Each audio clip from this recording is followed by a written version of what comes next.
சேனலுக்கு உங்களை வரவேற்கிறோம். காலை வணக்கம். மதியம் வந்து சோம்பேறி சாப்பாடு இல்லை, நைட்டு தான் சோம்பேறி. மதியம் வந்து ராஜா சாப்பாடு அவன் இருந்து சாப்பிட்றது. காரக்குழம்பு வைக்க போகிறோம். அதுக்கு தேவையான பொருட்கள். காரக்குழம்பு பல விதமாக வைப்பாங்க. தேங்காய் அரைச்சி வைக்கலாம், வெந்தயம் தாளித்து வைக்கலாம்.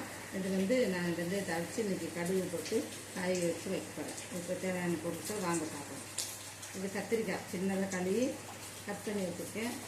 உருளைக்கிழங்கு சின்னதாக கட் பண்ணி வச்சுருக்கேன். இப்போ பச்சை மிளகா வாழ்த்து கீரிலிருந்து 2 எடுத்து வச்சுருக்கேன். இது வந்து சொச்சக்காய் என்ன சொல்லுவாங்களோ, சொச்சக்காய் கட் பண்ணி கட் பண்ணி பொடிச்சு வச்சு வச்சுருக்கேன். குழம்பு மிளகாத்தூள் வீட்டில் அரைச்ச குழம்பு மிளகாத்தூள், மிளகு சீரகம் வறுத்து பொடிச்சது வீட்டில் அரைச்சது, மிளகாத்தூள், தனி மிளகா, தனியாத்தூள், மல்லித்தூள், உள்ளி, சின்ன உள்ளி தாளிக்கிறது சின்ன உள்ளி கட் பண்ணி வச்சுருக்கேன். பெரிய உள்ளி, ஒரு பெரிய உள்ளி, ஒரு தக்காளி, பூண்டு, வெளுத்து உள்ளி வந்து சதைச்சி போட, மல்லி இலை, கறிவேப்பிலை. இது வந்து நான் வந்து புளி சேர்க்கல. வாங்க எப்படி செய்யலாம்னு பார்க்கலாம்.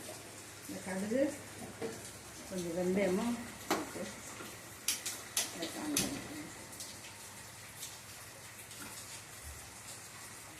தாளிச்சு சேர்த்து வர பார்க்கலாம்.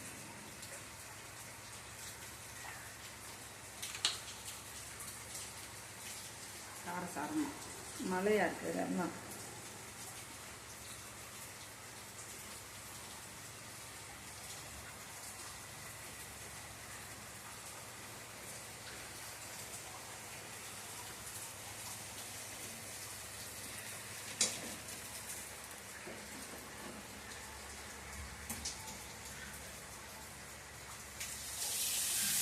கொஞ்சமாக எண்ணெய் ஊற்றிக்கலாம்.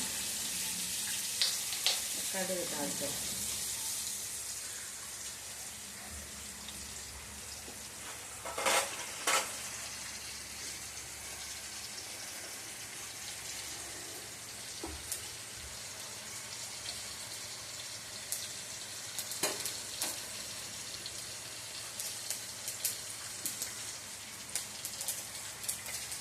கொஞ்சம் கருவேப்பிலை சேர்த்துக்கலாம்.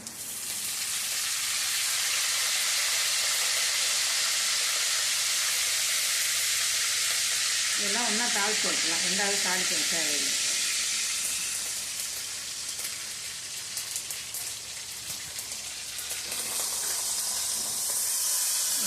தக்காளி சேர்க்கலாம்.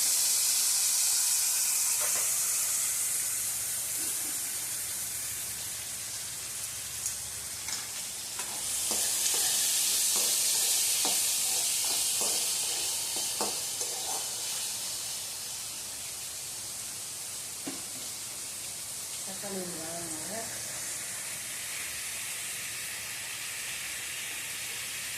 உப்பு போடு. இதில் உப்பு போட்டால் கரெக்டாக இருக்கும். மறுபடியும் சேர்க்கணும். சோறு மிக்ஸ் பண்ணணும். அதுக்கு தான்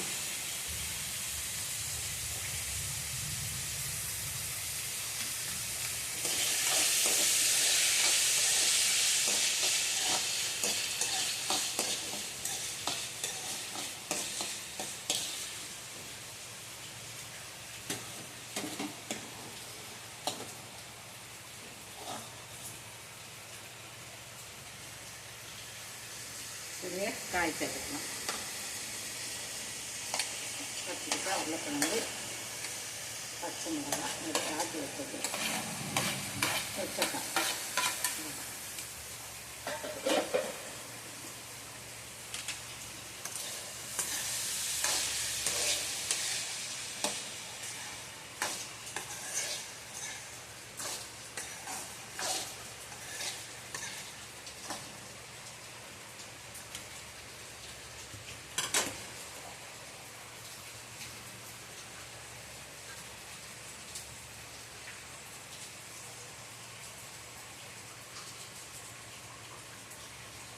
பொடியெல்லாம் சேர்த்துக்கலாம்.